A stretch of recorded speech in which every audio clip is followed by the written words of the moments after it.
ตอนเช้ามื้อนี้คอยกำลังเดินทางกลับบ้านเยี่ยมยามบ้านเกิดของตัวเอง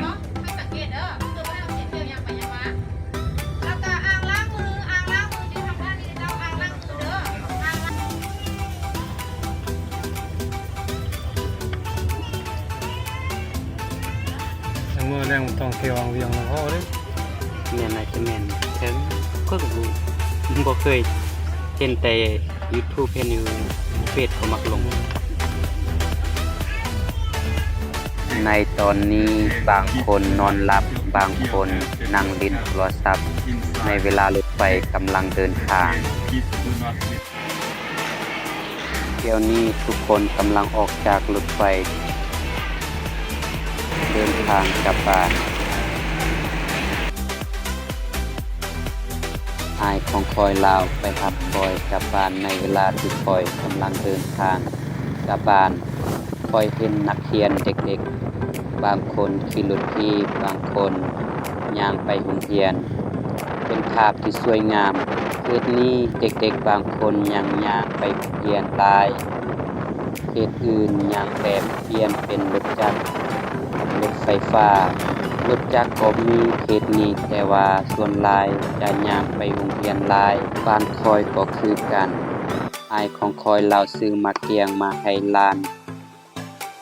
านดีใจตอนนี้คอยอยู่บ้านลาอายของคอยลาวพาคอยไปเยี่ยมยามพี่น้อง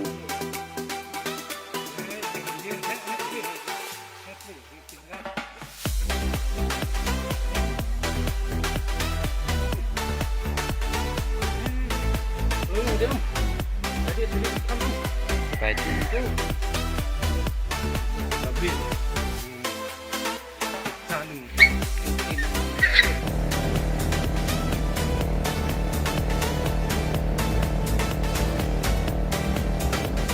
ารเดินทางครั้งนี้คอยได้สัมผัสกับธรรมชาติที่สวยงาม